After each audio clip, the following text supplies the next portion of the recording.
শুভ সকাল, good morning. আশা করি তোমরা সকলে উপস্থিত হয়েছ। গতকাল আমি তোমাদের পড়িয়েছি, কিন্তু ঠিক 1 ঘন্টা পরে, 1 ঘন্টা 7 মিনিট পরে যখন আমি গিয়ে দেখি যে তোমাদের কানেকশানটা আর নেই, কখন চলে গিয়েছে।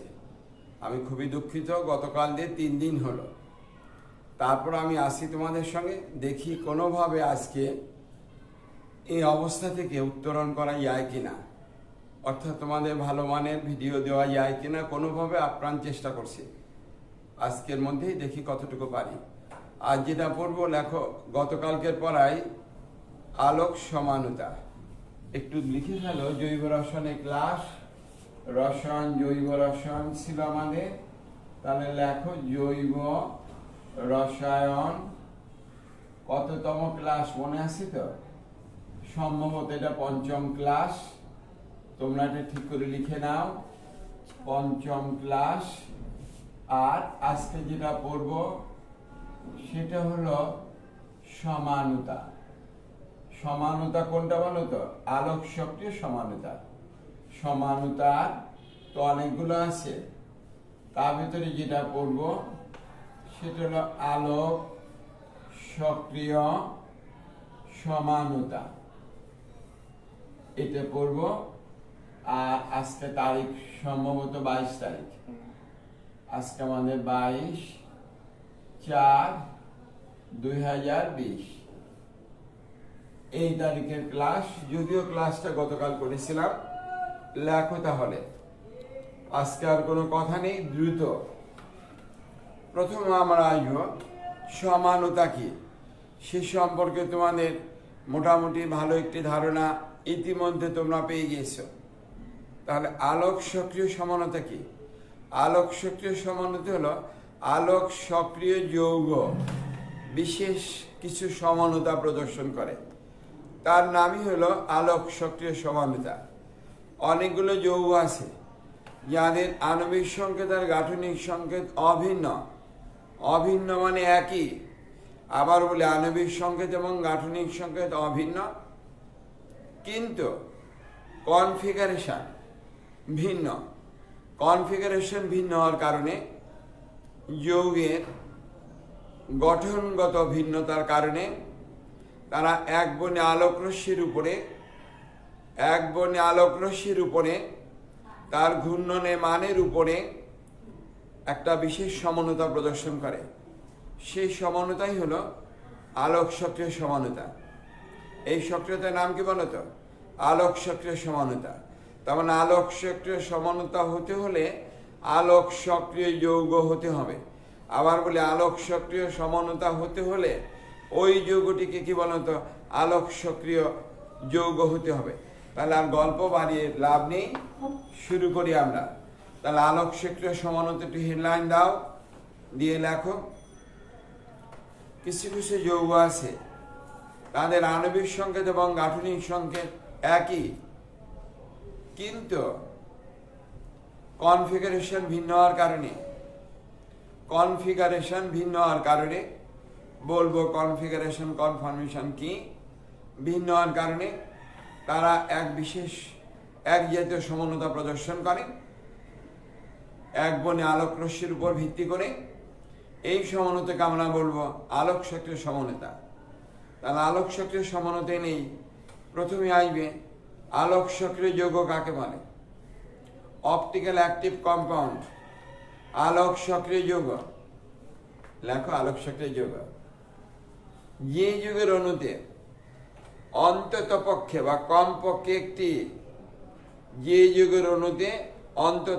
বা কমপক্ষে একটি অপ্রতিসম কার্বন পরমাণু, অ্যাসাইমেট্রিক কার্বন অ্যাটম, অপ্রতিসম কার্বন পরমাণু বা অ্যাসাইমেট্রিক কার্বন পরমাণু বা অ্যাসাইমেট্রিক কার্বন অ্যাটম উপস্থিত থাকে, তাকে আমরা বলবো আলোক সক্রিয় যৌগ।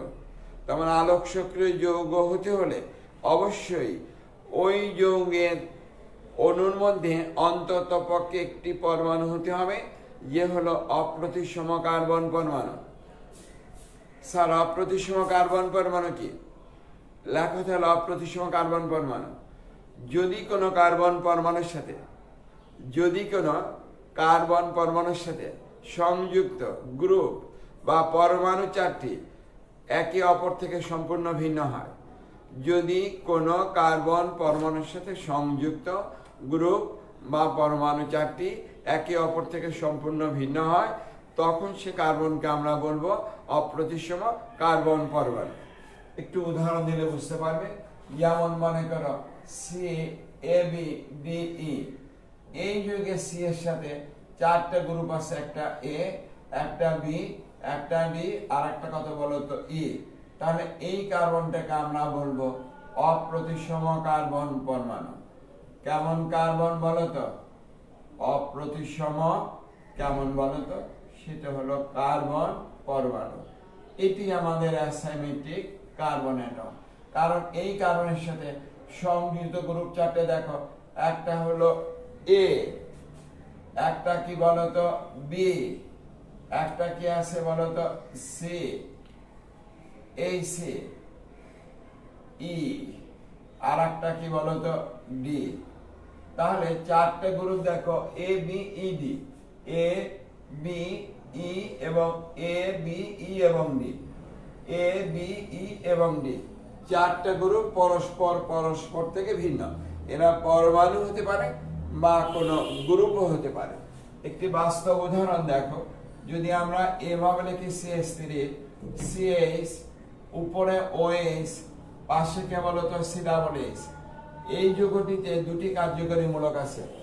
দুই বা ততোধিক কার্যকরী মূলক যুক্ত যৌগ যৌগের নামকরণ, দুই বা ততোধিক কার্যকরী মূলক উপস্থিত আছে, এইরূপ জৈব যৌগের নামকরণ তোমাদের পড়ানো হবে। একটু অপেক্ষা করো, ওটা শেষ করিনি, ওখানে আরো একটা ক্লাস অবশ্যই নিতে হবে। তাহলে এখানে দুই নাম্বার কারণ OH আছে, যৌগটি হলো 2 হাইড্রক্সি কোন অ্যাসিড, তিনটি কার্বন বিধায় তাকে বলবো আমরা propanoic acid. 2 hydroxy propanoic acid. কি দেখা যায়? তোমরা একটু দেখো যে দেখা যায় কিনা। হ্যালো, দেখা যায়? একটু দেখো তোমরা, যদি দেখা যায় তো ভালো, নাহলে আমার করার কিছু নেই। 2 হাইড্রক্সি প্রোপানোয়িক অ্যাসিড।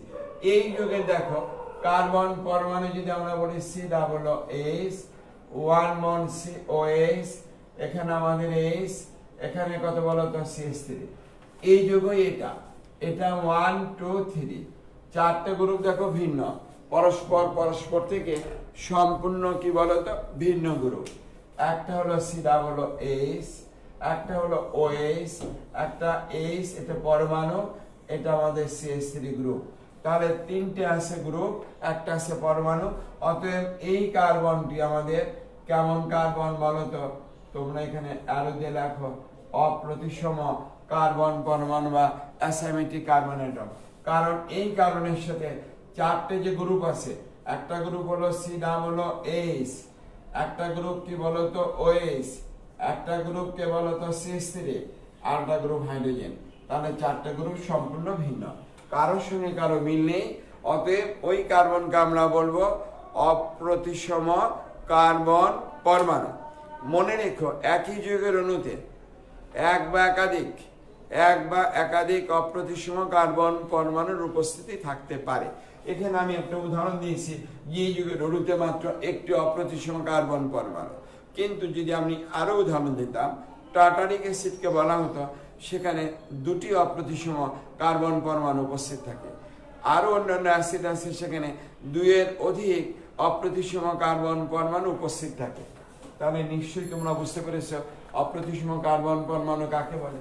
তাহলে এই যুগের অণুতে দেখো অপ্রতিসম কার্বন পরমাণু আছে কিনা। CH3 CH, উপরে কত NH2 COOH। এই যৌগটিকে যদি আমি নামকরণ করি তাহলে এটা আসবে 1, এটা আমাদের 2, এটা কি বলতো 3।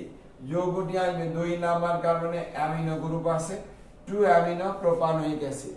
যৌগটির নাম কি বলতো 2, তাকে বলবো অ্যামিনো, এটা অ্যামিনো গ্রুপ আছে, 2 amino propanoic acid, propanoic, 2 amino propanoic acid.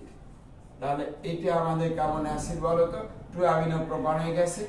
এখানে তাহলে তোমরা বের করো এই যুগের অণুতে 3টি কার্বন আছে, কোন কার্বনটি অপ্রতিসম কার্বন পরমাণু? বের করো, সময় 10 সেকেন্ড। এই যুগের অণুতে কোন কার্বন পরমাণুটি অপ্রতিসম কার্বন পরমাণু? বের করেছ? নিশ্চয়ই তোমরা বের করে ফেলেছো এতক্ষণে। তাহলে এবার মিলিয়ে দেখো যে তোমাদের বের করার সঙ্গে সঠিক হয়েছে কিনা, না ভুল হলো, সেটা কিন্তু অবশ্যই সঙ্গে সঙ্গে মিলিয়ে দেখতে হয়। লেখাপড়া কখনো পরে করব, করতে পারি, দেখি হয় কিনা, সেরকম কোনো কথা নেই। COOH 1 মন C, তারপর কত আছে বলো তো? NH2, এখানে কত আছে?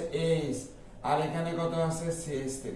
তাহলে নিশ্চয়ই এবার এই কার্বনকে আমি কালো সিম্বল দ্বারা প্রকাশ করব, উদ্দেশ্য বোঝানো। দেখো এই কার্বনের সাথে গ্রুপ 4টা ভিন্ন, একটা COOH, একটা NH2, একটা H, আর একটা কি বলতো? CH3। তাহলে 4টা গ্রুপ সম্পূর্ণ ভিন্ন আছে। একটা গ্রুপ কি বলতো? 1 নাম্বার, তাকে বলবো কার্বক্সিলিক অ্যাসিড মূলক। নাম্বার 2 কোন মূলক বলতো? অ্যামিনো মূলক। নাম্বার 3 কোন মূলক বলতো? মিথাইল মূলক। আর নাম্বার 4 নিশ্চয়ই কে আসবে বলতো? হাইড্রোজেন পরমাণু। তাহলে তুমি এইবার বলবা এই যে কার্বন আছে স্যার, এই কার্বন অবশ্যই অপ্রতিসম কার্বন পরমাণু। নিজেরা লেখো, অপ্রতিসম কার্বন পরমাণু। এই কার্বনটাই আমাদের অপ্রতিসম কি বলতো? কার্বন পরমাণু। তাহলে নিশ্চয়ই বুঝতে পেরেছ অপ্রতিসম কার্বন কাকে বলে। এরপরে যদি কারো সমস্যা থাকে আমরা আরো দু একটা উদাহরণ দিতে পারি, সেগুলো দেখলে তোমরা বিষয়টা পরিষ্কার হয়ে যাবে যে অপ্রতিসম কার্বন পরমাণু কাকে বলে। এটাকে আমি মুছতে চাচ্ছি না, এখানে আরো একটা উদাহরণ দিচ্ছি, কারণ এই সঙ্গে আমি আরো একটা বিষয়কে পড়িয়ে যাব। কালকে পড়িয়েছি, পড়াটা নষ্ট হয়ে গিয়েছে, বুঝতেই পারিনি যে কখন এভাবে আমার সঙ্গে এয়ারটেল এতটা প্রতারণা করেছে। এবার দেখো যদি এই যুগটি হয় CH3 1 মন C, উপরে কত H, তারপরে কত আছে বলতো? CH CHO। তাহলে এখানে 1, একে বলবো 2 3। এটাও বের করো কোনটি অপ্রতিসম কার্বন পরমাণু। এটা আমাদের 2 হাইড্রোক্সি প্রোপানেল। 2 হাইড্রোক্সি প্রোপানেল। এই যুগের অণুতে 2 হাইড্রোক্সি 2 নাম্বার কার্বনে কি আছে বলতো? OH গ্রুপ আছে, আর যৌগটি হলো প্রোপানেল। এই যে 2 হাইড্রোক্সি প্রোপানেল অণুতে কয়টি অপ্রতিসম কার্বন পরমাণু আছে বের করো। নিশ্চয়ই একটা, এবং সে কার্বনটা 2 নাম্বার কার্বন। এবার তোমাদের এই যৌগটি দেব COOH, সবাই বের করো। COH, এখানে H, এখানে C, তারপরে H আছে, এখানে কত বলতো? H, আর নিচে আছে কত বলতো? CH3 না COOH দেই, COOH দিলেও হতো। এবার এই যুগে দেখো কার্বন আছে আমাদের 4টি, নিজেরা বের করো। এটা আমাদের সম্ভবত 1 2 3 চতুর্থ উদাহরণ। এটা ছিল আমার তৃতীয় উদাহরণ নাম্বার 3। এটা ছিল আমাদের দ্বিতীয় উদাহরণ। এটা আমাদের প্রথম উদাহরণ। আর এটা উদাহরণ কত বলতো? চতুর্থ উদাহরণ।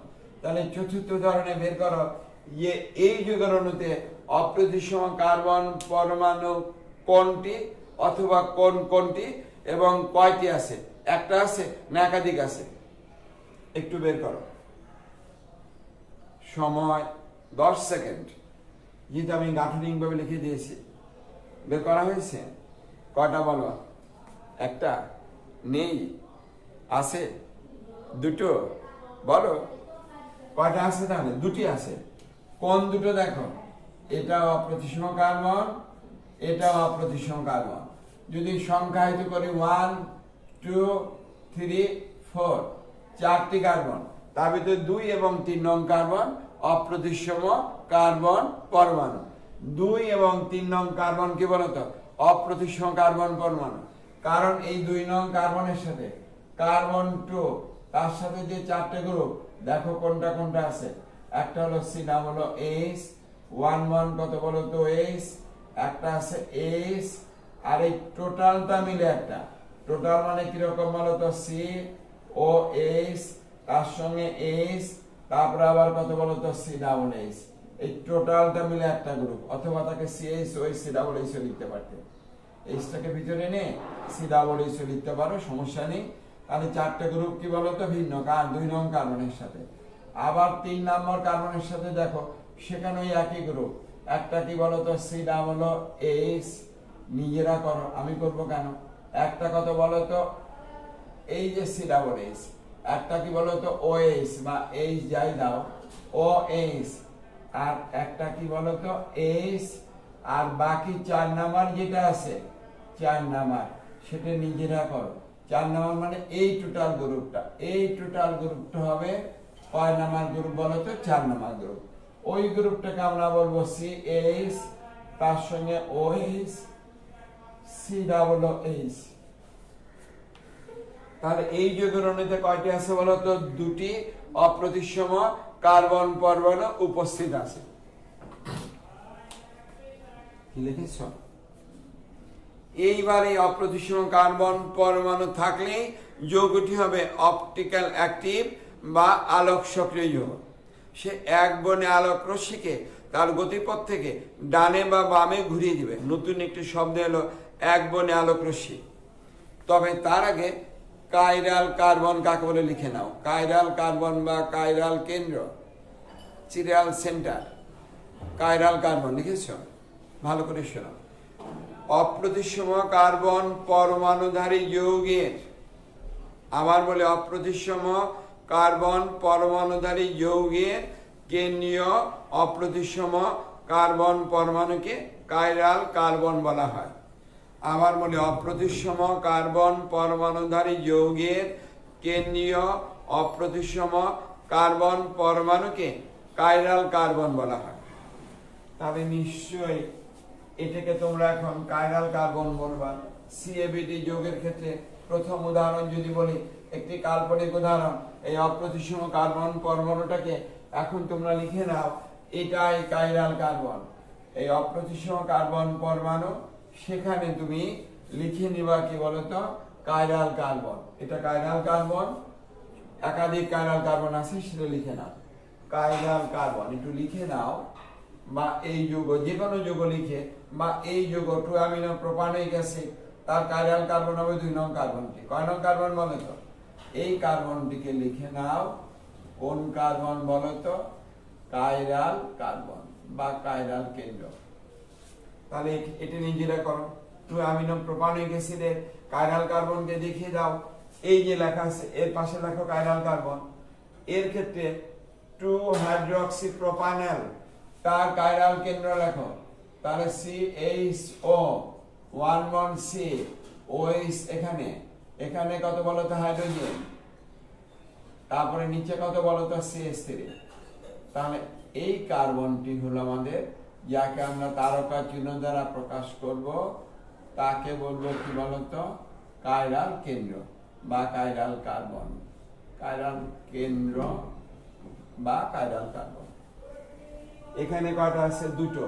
এটাও কাইরাল কার্বন, এটাও কি বলতো কয়টি আছে? 2টি।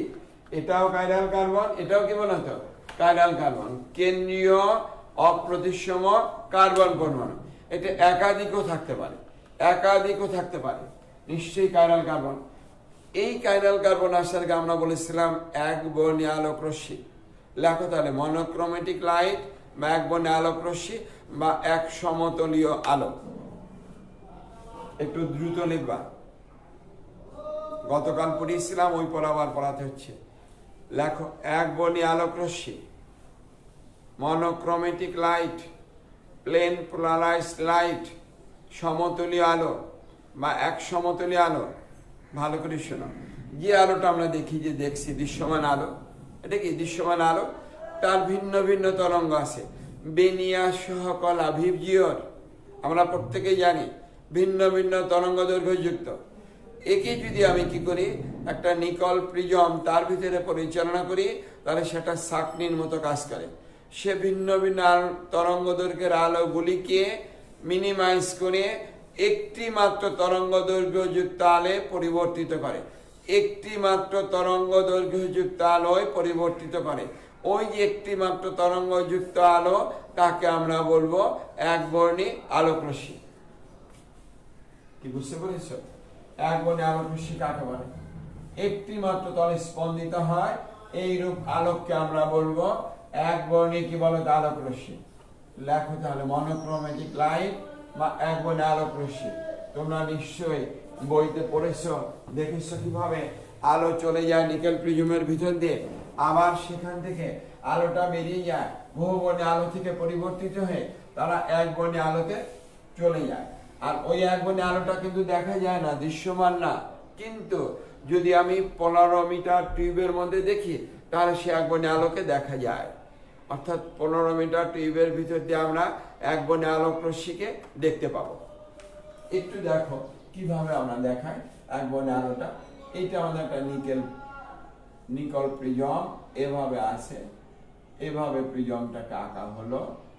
এবার কি করলাম, এটা একটু লিখতে হয়, লেখো একটু ঝটপট করে।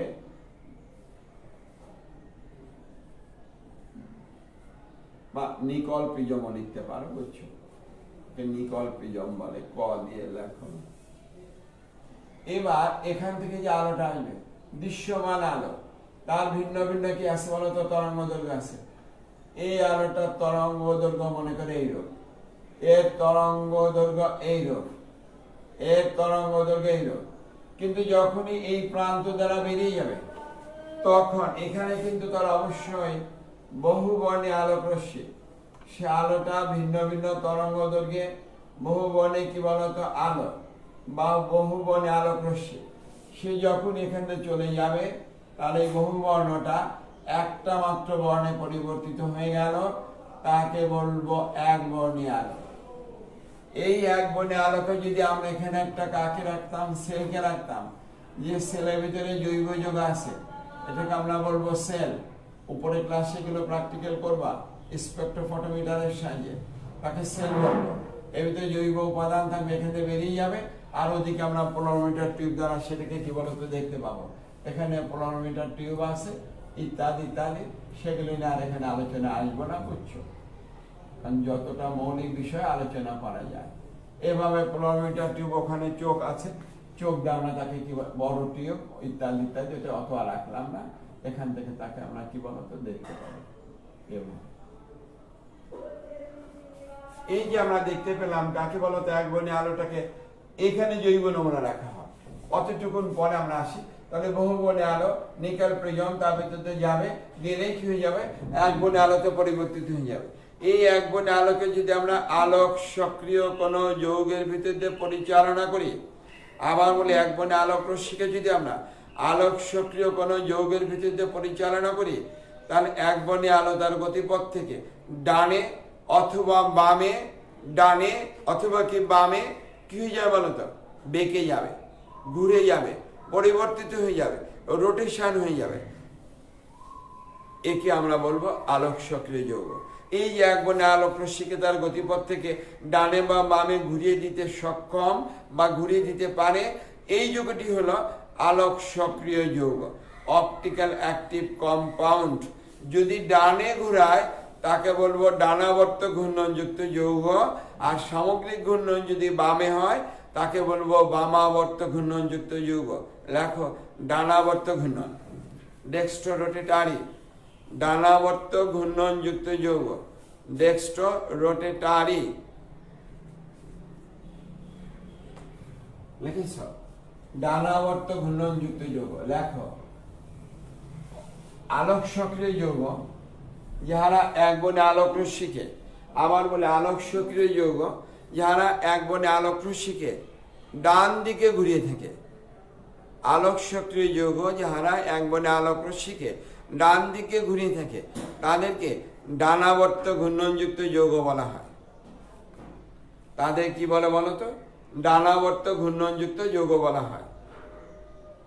দেখো এই জাতীয় যৌগের নামের পূর্বে ডি প্রতীক দ্বারা, ডি বড় হাতের ডি অথবা ছোট হাতের ডিও লিখতে পারো, এই জাতীয় যৌগের নামের পূর্বে ডি প্রতীক দ্বারা প্রকাশ করা হয় এবং ঘূর্ণনের মানের পূর্বে পজিটিভ চিহ্ন ব্যবহার করা হয়।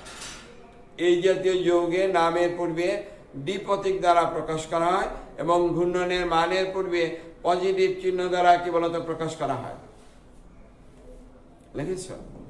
যেমন উদাহরণ দাও, লেখো ডি গ্লুকোজ, ডি গ্লুকোজ এক বনে আলোক রশ্মিকে এইভাবে লেখো ডি বা বড় হাতে ডি দিয়েও লিখতে পারো। ডি গ্লুকোজ এক বনে আলোক রশ্মিকে, গ্লুকোজ কাকে ঘোরায় বলো তো? এক বনে আলোক রশ্মিকে ডান দিকে ঘুরিয়ে থাকে। ডি গ্লুকোজ এক বনে আলোক রশ্মিকে কাকে বলো তো? এক বনে আলোক রশ্মিকে ডান দিকে ঘুরিয়ে থাকে। কোন দিকে? ডান দিকে ঘুরিয়ে থাকে এবং তার ঘূর্ণনের মান +52 পয়েন্ট কত বলতো 3 ডিগ্রি। তারপরে আসবে ডি ল্যাকটিক অ্যাসিড। ডি আমরা ছোট বড় দুটো দিয়ে লিখতে পারি। ডি ল্যাকটিক অ্যাসিড কি করে বলতো? এক বনে আলোক রশ্মিকে কোন দিকে করে? ডান দিকে ঘুরিয়ে থাকে। কোন দিকে? ডান দিকে ঘুরিয়ে থাকে, ডান দিকে ঘুরিয়ে থাকে আর ঘূর্ণনের মান +2.24 ডিগ্রি। চিনির নাম তো শুনেছ, সেও এক বনে আলোক রশ্মিকে ডান দিকে ঘুরিয়ে থাকে, তার ঘূর্ণনের মান +66.5 ডিগ্রি। +66 পয়েন্ট কত? 5 চিনি। C6H12 C12 H22 O11 এটি চিনি। সে এক বনে আলোক রশ্মিকে ডান দিকে ঘুরিয়ে থাকে, ঘূর্ণনের মান 66 পয়েন্ট কত বলতো 5 ডিগ্রি। তাহলে বুঝতে পারছো ডানাবর্ত ঘূর্ণনযুক্ত যৌগ কাকে বলে? অপ্রতিসম কার্বন পরমাণুধারী যৌগ বা আলোক সক্রিয় যৌগ যারা এক বনে আলোক রশ্মিকে সামগ্রিকভাবে ডান দিকে ঘুরিয়ে থাকে, তারাই ডানাবর্ত ঘূর্ণনযুক্ত যৌগ। এই জাতীয় যৌগে নামের পূর্বে ডি প্রতীক আর ঘূর্ণনের মানের পূর্বে পজিটিভ চিহ্ন ব্যবহার করা হয়। যেমন ডি ল্যাকটিক অ্যাসিড, ওই যে বলেছিলাম 2 হাইড্রক্সি প্রোপানিক অ্যাসিড, তার বাণিজ্যিক নাম ল্যাকটিক অ্যাসিড। সে এক বনে আলোক রশ্মিকে ডান দিকে ঘোরায় আর তার ঘূর্ণনের মান প্লাস কত বলতো 2.24 ডিগ্রি। লেখো এবার বামাবর্ত ঘূর্ণন, লেভো রোটেটারি। বামাবর্ত ঘূর্ণন বা লেভো রোটেটারি। লেখো আলোক সক্রিয় যৌগ দেখা যায় কি তোমাদের?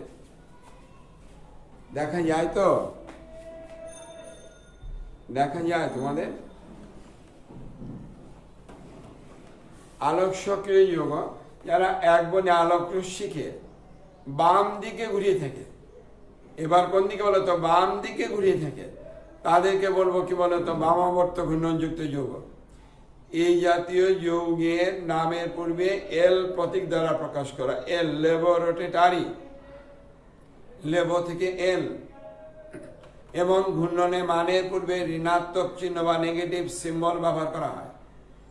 ঋণাত্মক নেগেটিভ মাইনাস সাইন ব্যবহার করব। যেমন এল ল্যাকটিক অ্যাসিড এক বনে আলোক রশ্মিকে বাম দিকে ঘুরিয়ে থাকে আর তাদের ঘূর্ণনের মান -2.24 ডিগ্রি। -2 পয়েন্ট কত বলতো 24 ডিগ্রি। এইটা আমাদের দেখো ডি ল্যাকটিক অ্যাসিড ছিল COOH 1 বন্ড COH, এটা আমাদের H 1 বন্ড কত বলতো CH3। এটা নিশ্চয়ই অপ্রতিসম কার্বন, এরা আলোককে ঘোরায় এক বনে আলোককে এই দিকে, তাই সে ডানাবর্ত ঘূর্ণন। তাকে আমরা বলেছি কি বলতো? D lactic acid. D lactic কি বলতো? অ্যাসিড। তার ঘূর্ণনের মান প্লাস কত বলতো 2.24 ডিগ্রি। এইবার আর একটা অ্যাসিড আছে HCC 1 বন্ড CH, এই OH টেবিল বাম দিকে, এখানে আছে কত বলতো CH3। এটা আমাদের অপ্রতিসম কার্বন, এই আলোকটাকে এই দিকে ঘুরিয়ে থাকে, তাকে আমরা বলবো এল ল্যাকটিক অ্যাসিড। এই ল্যাকটিক অ্যাসিডের নাম কি বলতো? এল ল্যাকটিক অ্যাসিড। এটার ঘূর্ণনের মান -2.24 ডিগ্রি। তাহলে এটি ডি গঠন, এটা কোন গঠন বলতো? এল গঠন। এ আলোককে বাম থেকে ডানের দিকে ঘোরায় আর এই ডান থেকে কি বলতো? বাম দিকে ঘোরায়, তাই একটা ডি গঠন, একটা কি বলতো? এল গঠন। একটি ডি আর একটা কি বলতো? এল।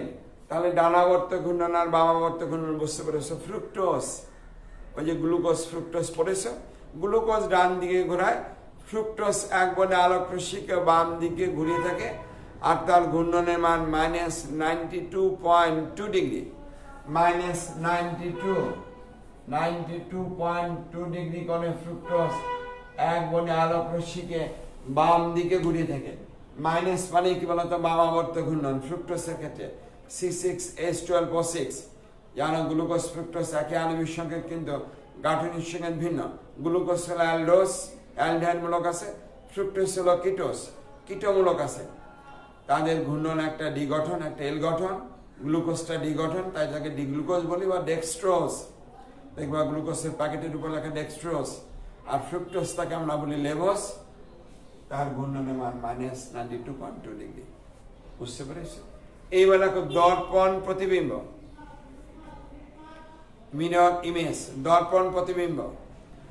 আলোক সক্রিয় সমাণু যৌগের দর্পণ সমানুক সমূহকে, আলোক সক্রিয় সমাণু যৌগের দর্পণ সমানুক সমূহকে দর্পণ সমানুক, তাকে আমরা বলবো একে অপরের দর্পণ প্রতিবিম্ব। আমি যখন আয়নার দিকে তাকিয়ে থাকি তখন আয়নার ভিতরে ছবিটা ছিল আমার দর্পণ প্রতিবিম্ব, আর ওই আয়নার ভিতরে ছবিটার আমি হলাম তার দর্পণ প্রতিবিম্ব, তার দর্পণ প্রতিবিম্ব। তার মানে তুমি যদি আয়নার সামনে দাঁড়িয়ে থাকো ভিতরে একটা ছবি আসবে, সেটি তোমার কি বলতো দর্পণ প্রতিবিম্ব প্রত্যেকেরই। তাহলে নিশ্চয়ই বুঝতে পেরেছো দর্পণ প্রতিবিম্ব একে অপরের উপরে উপরিতলে সমপতিত হয় না, কারণ তাদের কনফিগারেশনের ভিন্নতা থাকে, অবস্থান গ্রুপের অবস্থানগত ভিন্নতা থাকে। অবস্থানগত মানে বুঝছি, এবার শুনে একটু। আয়নার সামনে দাঁড়িয়ে যদি তুমি ডান হাত উঁচু করো, ওকে যে বলে যে একটা থাপ্পড় দেবো, ও দেখবা বাম হাতে থাপ্পড় দিচ্ছে। ওকে যদি ডানকে উঁচু করে বলে যে একটা লাথি দেবো, ও কি করে বাম পাক উঁচু করে তোমাকে লাথি দেয়। ওকে যদি তুমি বাম চোখ মেরে দাও, ও দেখবা তোমাকে কি করে বলো তো ডান চোখ মেরে দিয়েছে। তার মানে কি ওটি হলো কি বলতো, ওটাই কি দর্পণ প্রতিবিম্ব। উল্টা সম্পূর্ণ কনফিগারেশন ভিন্ন, তাই তাকে বলি বলতো দর্পণ প্রতিবিম্ব।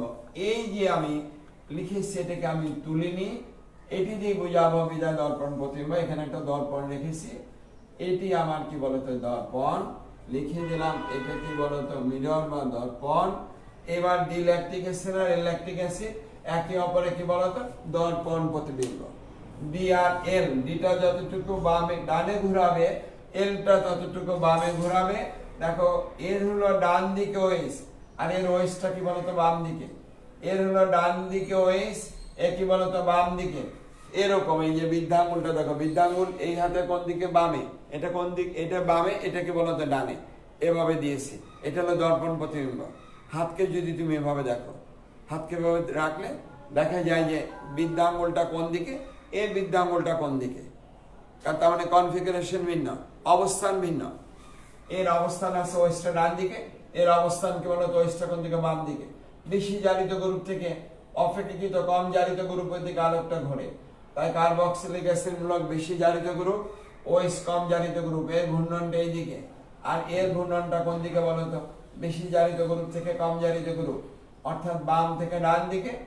এইটা আমাদের কোন দিকে বলতো ডান থেকে বাম দিকে। এটা ডি গঠন, এটা এল গঠন।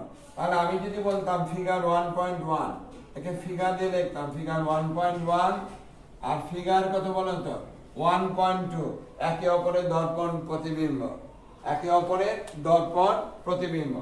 তাহলে এইবার তোমরা আমি একটা যৌগ দিচ্ছি, তার দর্পণ প্রতিবিম্ব এঁকে তারপরে ঠিক করবে যে কি হয়। তুলেছি এটা একটু ঝটপট তুলে পারো।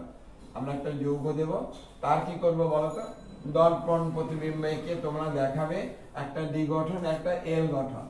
যেমন এভাবে যদি বলি দেখো CHO, এভাবে CHO 1 C NH2, এখানে H, এটা কত CH3, এটা আমাদের অপ্রতিসম কার্বন। তাহলে এর একটা দর্পণ প্রতিবিম্ব নিজে রাখো। এটা কোন গঠন, ডি গঠন, ওপাশে এল গঠন, নিজে রাখো। একটু দ্রুত করবে, কাজ সাথে সাথে করতে হয় বুঝছো, তা না হলে তো হয় না বুঝছো, তা না হলে হয় না। এবার আমরা যদি ল্যাকটিক অ্যাসিডের পরিবর্তে লিখলাম 2 অ্যামিনো প্রোপানোয়িক অ্যাসিড, কোন অ্যাসিড বলো তো 2 অ্যামিনো প্রোপানোয়িক অ্যাসিড।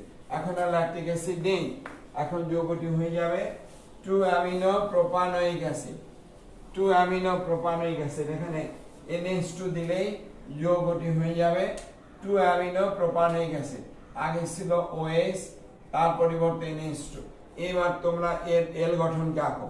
এটা অপ্রতিসম কার্বন, ডি, তার এল গঠন। এটা কি 2 amino propanoic acid, 1 2 3, 2 amino propanoic acid. এটা কোন গঠন, ডি, তার একটি এল লেখো। দেখো না আলোর ঘূর্ণন ডান দিকে দিয়েছে। ওরেসেল একটু দ্রুত করো, আমি একটু হেল্প করি, এবার মিলিয়ে দেখো। সি আছে, বাকিগুলো নিজেরা করো। এই সিটা এতটুকু লাল দিলাম বোঝার জন্য, এবার বাকিটাকে নিজেরা করে ফেলো। এটা কি আছে বলো তো, এইচ ডাবল সি, এখানে কি থাকবে এইচ, নিচে থাকবে কে বলো তো, CH3।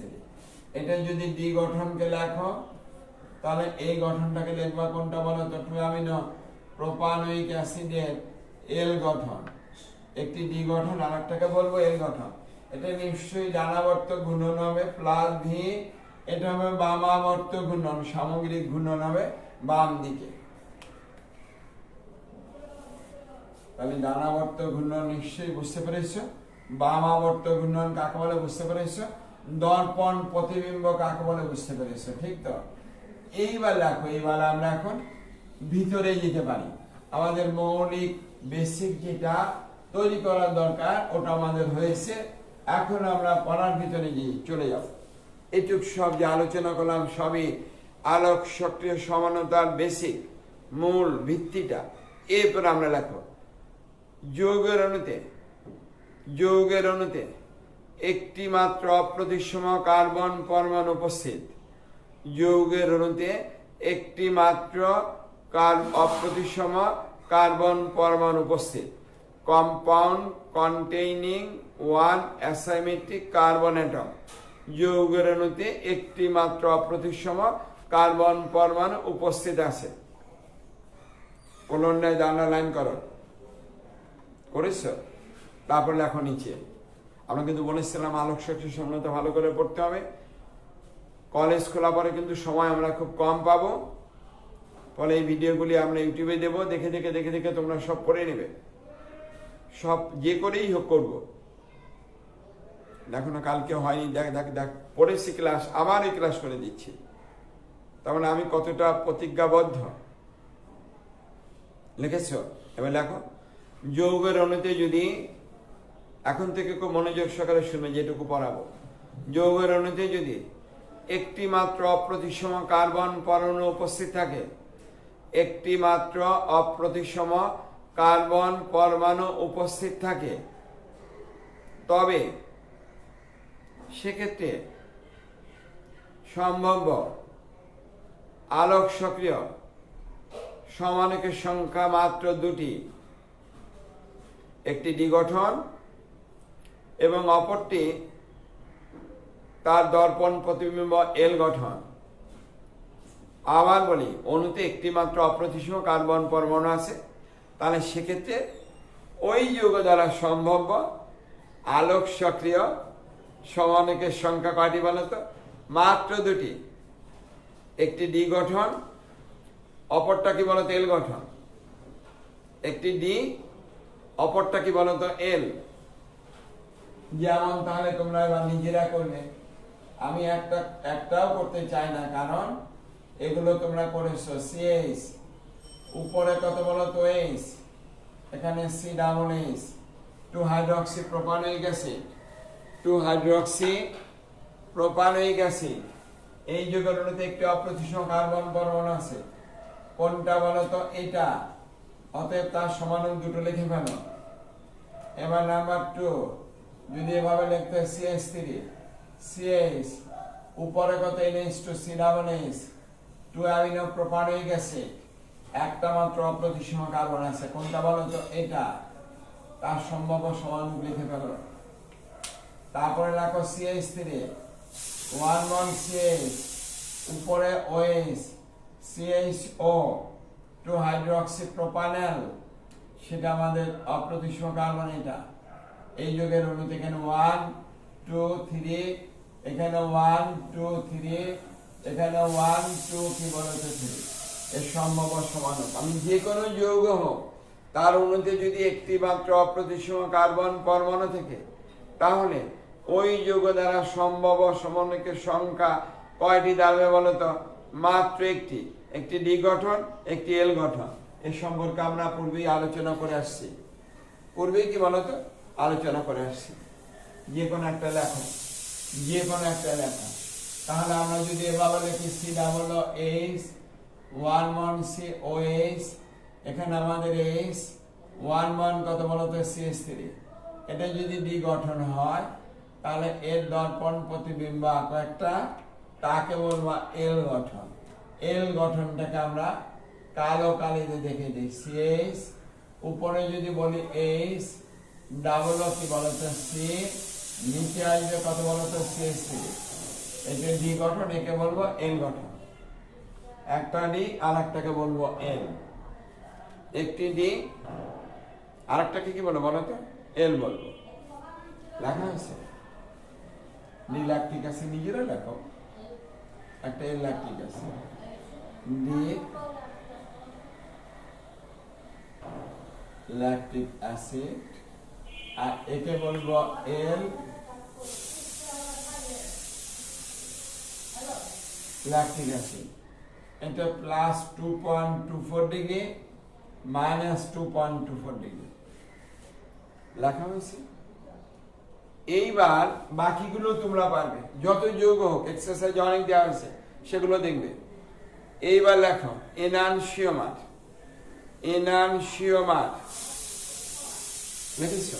দেখো আলোক সক্রিয় সমাণু যৌগের দর্পণ সমাণুক সমূহ পরস্পর পরস্পরের এনানসিওমার। আলোক সক্রিয় যৌগের দর্পণ সমাণুক সমূহ পরস্পর পরস্পরের এনানসিওমার। তার মানে এই ডি ল্যাকটিক অ্যাসিড আর এল ল্যাকটিক অ্যাসিড একে অপরে কি বলতো? এনানসিওমার। ডি ল্যাকটিক অ্যাসিডের দর্পণ প্রতিবিম্ব এল ল্যাকটিক অ্যাসিড, এল ল্যাকটিক অ্যাসিডের দর্পণ সমাণুক কে বলতো? D lactic acid. তাহলে দুটোই আলোক সক্রিয় যৌগ, দুটো যৌগের অণুতেই অপ্রতিসম কার্বন পরমাণু আছে, তাই একে অপরের দর্পণ সমাণুক সমূহ একে অপরের কি বলতো? এনানসিওমার। একে অপরের এনানসিওমার। বুঝতে পেরেছ এনানসিওমার কাকে বলে? যে কোনো যৌগ লিখে তার দর্পণ সমাণুক যত আসবে সকলের সকলে এনানসিওমার। তাহলে এইবার এর থেকে একটা করো তো, এই যে লাস্ট 3 নাম্বার যৌগ, তার একটা এনানসিওমার লেখো। COH, এখানে H, তার এনানসিওমার কোনটা আসবে? অপ্রতিসম কার্বন। লেখো, নিজেরা করো। এই যে একটা দর্পণ আঁকো, তারপর নিজে করো। এটা আমাদের 1 2 3 2 হাইড্রক্সি প্রোপানল, তার একটি এনানসিওমার যৌগ লেখো। তাড়াতাড়ি করো, খাতায় নিয়ে বলবে লাইভ ক্লাস, লাইভের মতো হবে, তাড়াতাড়ি। বুঝছো? কোন রকম ই করবে না, কি বলতো? নিচে আছে CH3। ওকে তুমি CHO ভাবে লিখতে পারো, একে OH বুঝতে হয়তো অনেক আমার সমস্যা হতে পারে, এভাবে লিখতে পারো উপরে গ্রুপ হিসাবে। মূল কনফিগারেশন হলো এইটা OH, সেটা ঠিক করে লিখেছি।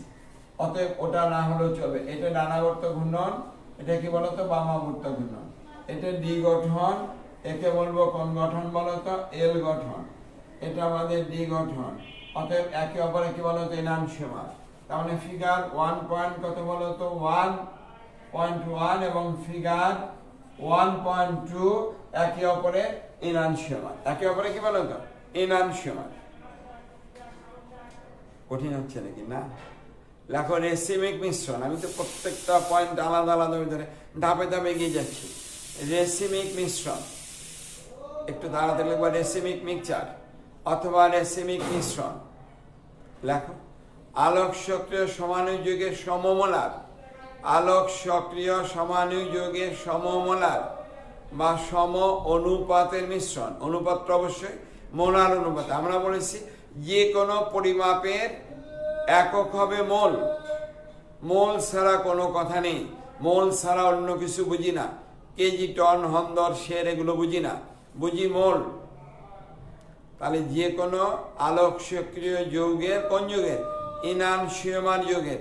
এনানসিওমার মানে তো দর্পণ প্রতিবিম্ব হতে হবে। এনানসিওমার সমাণু যৌগের সমমোলার মিশ্রণ রেসিমিক মিশ্রণ।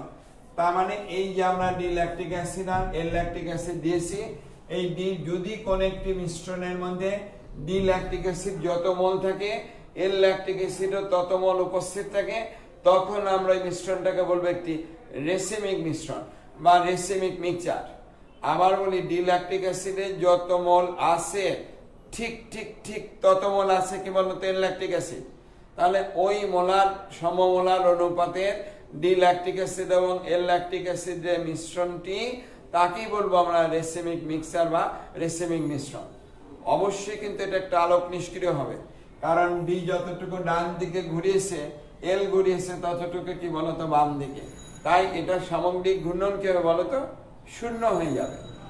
তাহলে রেসিমিক মিশ্রণ হবে পরিষ্কার কথা একটি আলোক নিষ্ক্রিয় মিশ্রণ, একটি আলোক নিষ্ক্রিয় মিশ্রণ। তবে রেসিমিক মিশ্রণ আলোক নিষ্ক্রিয় মিশ্রণ হলেও তার থেকে আমরা আলোক সক্রিয় ডি এবং এল সমাণু যৌগকে অতি সহজে পৃথক করতে পারি। এই উদ্দেশ্যে দুটো পদ্ধতি আছে, একটা বায়োকেমিক্যাল পদ্ধতি আর একটা কেমিক্যাল পদ্ধতি। বায়োকেমিক্যাল পদ্ধতি হলো ব্যাকটেরিয়ার সাহায্যে এমন একটা ব্যাকটেরিয়া ওই রেসিমিক মিশ্রণে যোগ করব যে ব্যাকটেরিয়াটা ডি ল্যাকটিক অ্যাসিডের প্রতি সংবেদনশীল। তার মানে তারা ডি ল্যাকটিক অ্যাসিডকে খেয়ে ফেলবে, ধ্বংস করে ফেলবে, থাকবে কি এল ল্যাকটিক অ্যাসিড। তার মানে ওই ব্যাকটেরিয়াটা এল ল্যাকটিক অ্যাসিডের উপরে কোনো প্রভাব ফেলতে পারে না, এল ল্যাকটিক অ্যাসিডের প্রতি সে ইনঅ্যাক্টিভ। তাহলে সব ডি গুলো খেয়ে ফেলবে, থেকে যাবে কি বলতো এল।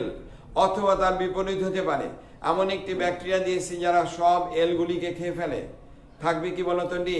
তাহলে সমস্ত এল সমাণু যৌগগুলি রেসিমিক মিশ্রণ থেকে উধাও নেই, থাকবে কি তাহলে এল। এভাবে আমরা ব্যাকটেরিয়া জারণ পদ্ধতি আর আধুনিক কালে কেমিক্যাল পদ্ধতি আছে, সেটাও যায়। এগুলি সম্পর্কে উচ্চ শ্রেণীতে তোমরা আরো বেশি করে শিখবে। আমার থেকে আরো অনেক বড় শ্রদ্ধাভাজন শিক্ষকরা আছেন, ওনাদের কাছ থেকে এই বিষয় অনেক জ্ঞান অর্জন। আমি অনেক ছোট মানুষ, বুঝতে পেরেছি, ছোট শিক্ষক আমি এতটুকু পর্যন্ত, এরপর আমি যেতে পারি কিন্তু এটুকু প্রয়োজন নেই আর, সে কারণে যাচ্ছি না। রেসিমিক মিশ্রণ তাহলে কাকে বলে বুঝতে পেরেছ? পড়েছিলাম আমরা কি বলতো রেসিমিক মিশ্রণ। প্রথম হলো এনানসিওমার, কাকে বলে এনানসিওমার থেকে কাকে এলাম বলতো রেসিমিক মিশ্রণ। এবার আবার একটু পিছনে চলে যায়, লেখো অণুতে দুটি অপ্রতিসম কার্বন পরমাণু উপস্থিত। অণুতে দুটি, আগে ছিল একটি, এবার কয়টি? দুটি। আগে ছিল কয়টি বলতো? একটি, এবার কয়টি? দুটি। অণুতে দুটি অপ্রতিসম কার্বন পরমাণু উপস্থিত। কলনে আন্ডারলাইন করো, তারপরে রোমান সংখ্যা 1 দিয়ে লেখো দুটি একই অপ্রতিসম কার্বন পরমাণুধারী যৌগের ক্ষেত্রে। আবার রোমান সংখ্যা 1 দিয়ে লেখো দুটি একই অপ্রতিসম কার্বন পরমাণুধারী যৌগের ক্ষেত্রে। এটাকে আবার কলনে আন্ডারলাইন করো, two similar asymmetric carbon atom. Two similar asymmetric carbon atom, যৌগের অণুতে দুটি একই অপ্রতিসম কার্বন পরমাণু উপস্থিত। Two similar asymmetric carbon atom. দেখা যাক, এবার আমরা আসি দুটি একই অপ্রতিসম কার্বন পরমাণু উপস্থিত আছে যে যৌগের অণুতে। অপ্রতিসম কার্বন না থাকলে তো আলোক সক্রিয়তা প্রদর্শন করে না। তাহলে এরকম অপ্রতিসম কার্বন পরমাণু আছে, এইরূপ যৌগের অণু কয়টা দেবে? যদি টু সিমিলার হয় তাহলে এক্ষেত্রে সম্ভাব্য সমনেকের সংখ্যা 3টি, তবে আলোক সক্রিয় সমনেকের সংখ্যা মাত্র 2টি। লেখো এক্ষেত্রে, অর্থাৎ কোন যৌগের অণুতে যদি দুটি একই অপ্রতিসম কার্বন পরমাণু উপস্থিত থাকে তবে এক্ষেত্রে সম্ভাব্য সমনেকের সংখ্যা 3টি, কিন্তু আলোক সক্রিয় সমনেকের সংখ্যা মাত্র কয়টি বলতো? 2টি। মোট সম্ভাব্য সমানুক 3টি, কিন্তু আলোক সক্রিয় সমানুক কয়টা বলতো? 2টি। দেখি আমরা, দেখো আমরা যদি একটা কাল্পনিক যৌগ লিখি CaBD, 1 কত? CaBD, তাহলে এইটা 1 নম্বর কার্বন, এটা কি বলতো? 2 নম্বর কার্বন। এটা কার্বন 1, এটা কার্বন কি বলতো? 2। 1 নং কার্বনের সাথে যে 4টে গ্রুপ তারা কি কি বলতো? একটা হলো এ, একটা গ্রুপ কি বলতো বি, একটা গ্রুপ কি বলতো ডি, আর একটা গ্রুপ হলো টোটাল গ্রুপটা অর্থাৎ সি এ বি ডি। দেখো ঠিক কিনা, এর সাথে গ্রুপ। আবার এই যে 2 নং কার্বন, তার সাথে একটা গ্রুপ কি বলতো? এ নিশ্চয়ই। একটা গ্রুপ কি বলতো? বি, এই যে বি। আর একটা গ্রুপ কে বলতো? ডি, এইটা আমাদের ডি। আর এই গ্রুপটা টোটাল, সেটা চতুর্থ গ্রুপ, তাকে বলবো সিএবিডি। এখন এই কার্বনের সাথে সংযুক্ত গ্রুপ 4টা, আর এই কার্বনের সাথে সংযুক্ত গ্রুপ 4টে কি বলতো? একই, মানে অভিন্ন। তাই একে আমরা বলবো two similar asymmetric carbon atom, দুটি একই অপ্রতিসম কার্বন পরমাণুধারী যৌগ। Two similar asymmetric carbon atom, মানে এ দ্বারা মোট সমানুক্রমে 3টি, কিন্তু আলোক চক্রের সমানুক্রমে কয়টি বলতো? 2টি। দেখা যাক কিভাবে লিখতে পারি সমানু 3টি। যদি আমরা এভাবে লিখতাম এ সি 1 1 বি, এখানে ডি সি ডি, এখানে বি, একে বলবো এ। এটা কত বলতো? ফিগার 1 পয়েন্ট কত বলতো? 1। এবার এর একটা দর্পণ প্রতিবিম্ব আঁকবো। এটা নিশ্চয়ই দর্পণ। বি আছে সি, এখানে কত বলতো? ডি। এটা কত? এ সি, এখানে কত আসবে? ডি। এটা কত বলতো? বি, এখানে আসবে কত বলতো? এ। ওটা ফিগার 1.1, ফিগার 1 পয়েন্ট কত বলতো? 2। এরা অবশ্যই একে অপরের এনানসীয়মান। একে অপরে কি বলতো?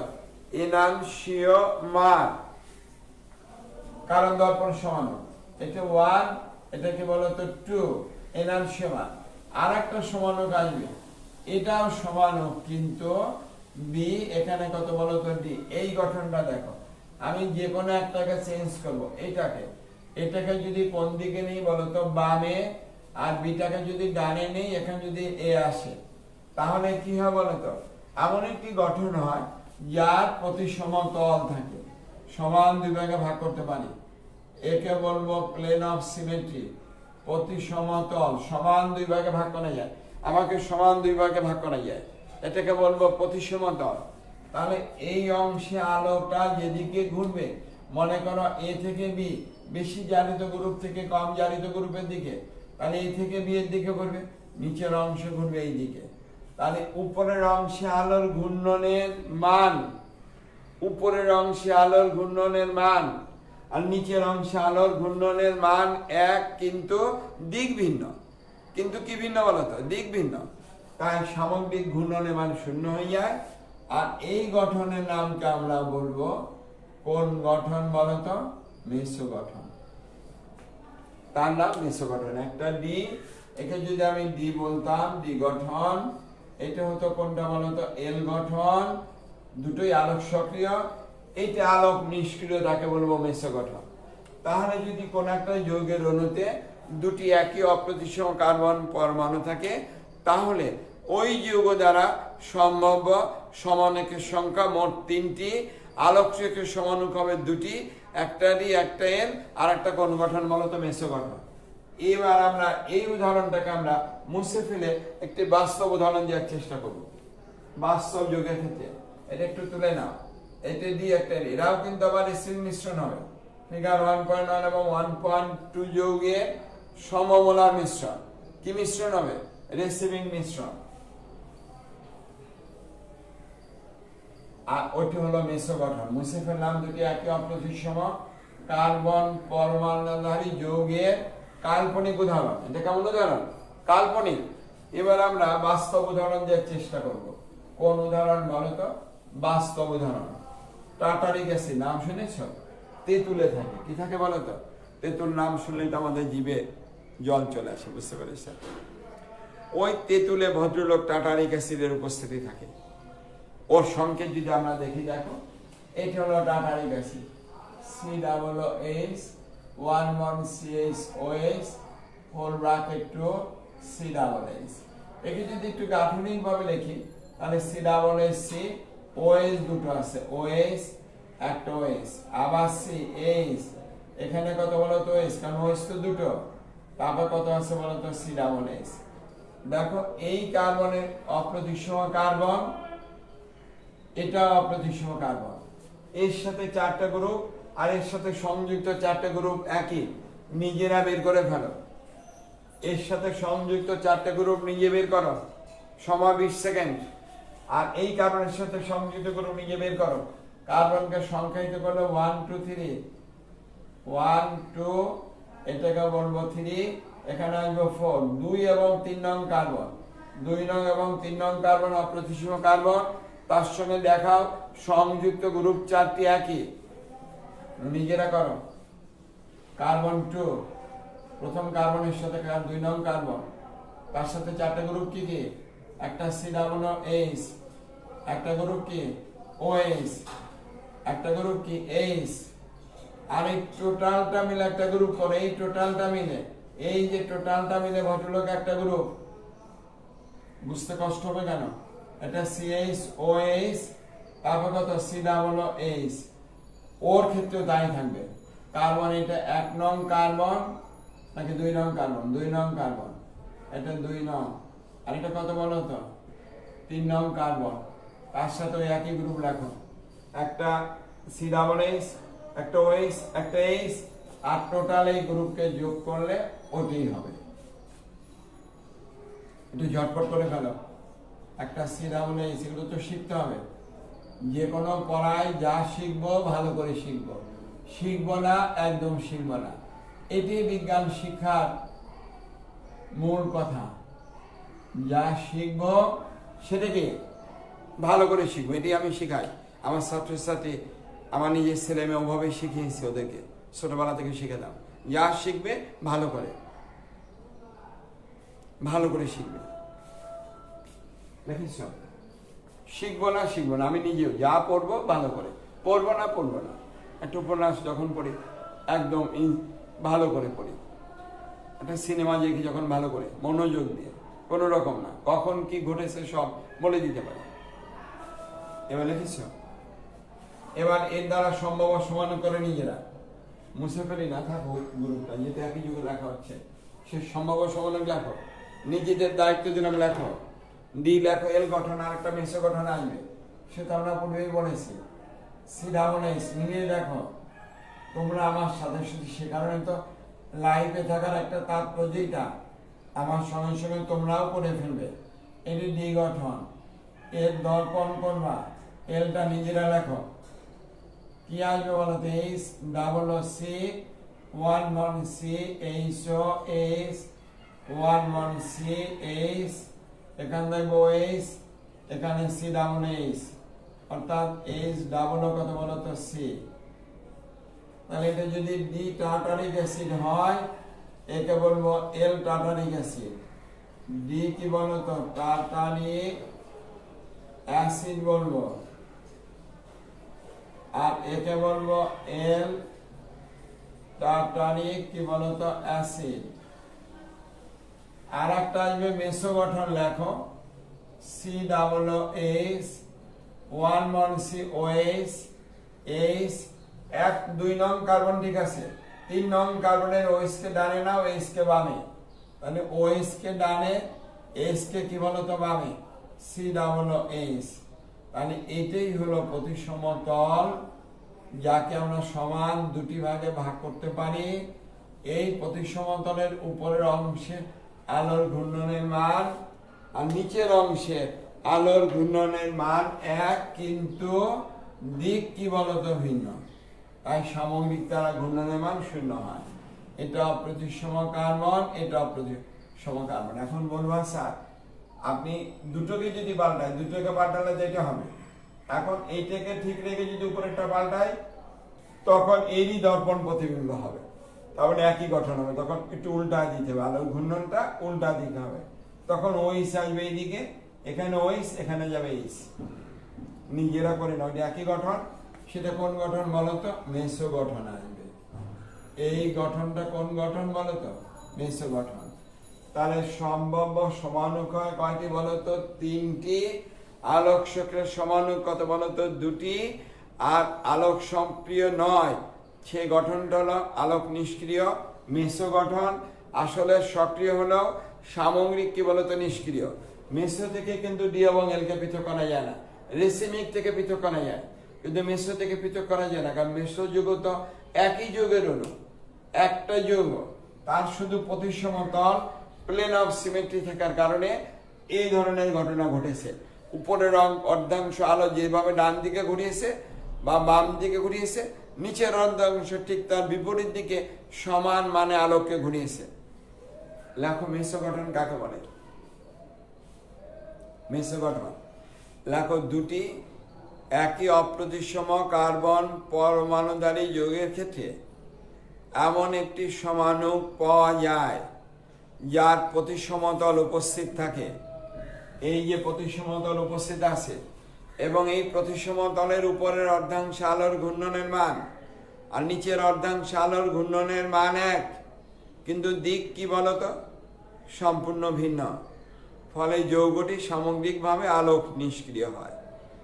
এই জাতীয় সমাণুকে আমরা বলবো মেসো সমাণু, বা এই জাতীয় গঠনকে আমরা বলবো মেসো গঠন।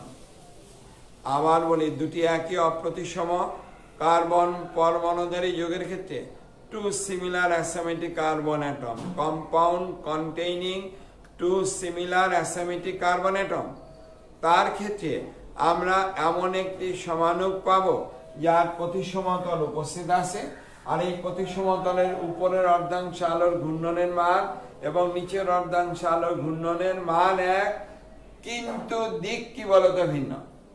কিন্তু দিক ভিন্ন। তাই সামগ্রিক ঘূর্ণনের মান কার? এক বনে আলোক রশ্মির সামগ্রিক ঘূর্ণনের মান শূন্য হয়ে যায়। এই যে গঠনকে আমরা বলবো মেসো গঠন। এটি ছিল আমাদের একই অপ্রতিসম কার্বন। এবার টু দিয়ে লেখো, দুটি ভিন্ন অপ্রতিসম কার্বন পরমাণুধারী যৌগের ক্ষেত্রে। একটু হেডলাইন দাও, দুটি ভিন্ন অপ্রতিসম কার্বন পরমাণুধারী যৌগের ক্ষেত্রে। কোলন লাইন আন্ডারলাইন করো। শোনো, গতকালও পড়েছিলাম এতটুকু, কিন্তু দুঃখজনকভাবে পড়ানোর পরে দেখেছি যে আমি নেই। বুঝতে পেরেছো? কারণ এখন আজকাল তো মনে হয় ঠিক আছে, জানি না, এর আগে তো দেখেছি ঠিক আছে মোবাইলে। আমি খুব দ্রুত চেষ্টা করছি, কালও আজকে এখন বের হবো, একটু বের হওয়া যায় না। তারপর ক্ষমা প্রার্থী একটু দেখবো যে নিচে এখানে কোথাও আমি যা যা চাচ্ছি সেগুলো পাই কিনা। যদি পাই তাহলে অনেক সুন্দর ক্লাস তোমাদের উপহার দেবো। তোমরা থাকো, আমি দেখি। আর আগামী শুক্রবারে তোমাদের সঙ্গে আড্ডার ক্লাস হবে। আগামী শুক্রবার, আগামীকাল বৃহস্পতিবার, পরশুদিন শুক্রবার। কারণ মাঝে মাঝে তোমাদের সাথে গল্প না করলে তোমাদের ভয় ভীতিটা কেটে যায় না। আর যার যেখানে যা সমস্যা থাকে কমেন্ট দিয়ে ওই দিন আলোচনা করে দেবো, সবগুলো দেখে দেখে যার যেখানে যা যা সমস্যা আছে শুক্রবারে। ঠিক তো? তাহলে স্যারদেরকে বলো, তোমাদের শিক্ষক যদি থাকেন, শ্রদ্ধেয় শিক্ষক, তাদের টেলিফোন করে আমার নাম্বারটা দিয়ে বলে দিও। আর কালকে গ্রুপ 8 থেকে রাত্রি 9:30 টেলিফোন করেছে, স্যার আমার কলেজের গ্রুপ 8 ফার্স্ট ইয়ারের স্যার আজকের ভিডিও তো নেই কেন? কালকের ভিডিও আজকে পাবে, আজকে দেখো পাবে। তবে লাইভে থেকো, পরে রাত্রে দেখা বা অবসর টাইমে দেখার থেকে লাইভে থাকলে আমি খুশি হই। থ্যাংক ইউ সবার জন্য, অনেক ধন্যবাদ। আগামীকাল এরপর থেকে, অর্থাৎ দুটি ভিন্ন অপ্রতিসম কার্বন পরমাণু থেকে পড়ে গিয়ে তারপরে জ্যামিতিক সমানতা আর অন্যান্য সমানতা এবং এবং রেজোনেন্স নিয়ে একটু আলোচনা করবো। রেজোনেন্স, তোমরা অনেকে বলেছিলে রেজোনেন্স, ওটা যদি পারি সেটা নিয়ে আলোচনা করবো, আশা করি পারবো। আর আগামী শুক্রবারে আমাদের আড্ডার ক্লাস, রসায়নের আড্ডা, আগামী শুক্রবার সকাল 11টায়। থ্যাংক ইউ, ভালো থেকো, সকলে সাবধানে থেকো। প্রতিদিনই কিন্তু বাড়ছে, যারা ফিরে যাচ্ছে তার হার থেকে মৃত্যুর হার বেশি, যারা সুস্থ হয়ে বাড়ি ফিরছে তার থেকে মৃত্যুর হার বেশি। অতএব যারা এখন আক্রান্ত হচ্ছে তাদের ভবিষ্যৎ আগামী 10 দিন পরে কী হবে বুঝতেই পারো। তাই সবাই ঘরে থাকবে, বের হবে না। ভালো থেকো, ভালো থেকো বাংলাদেশ।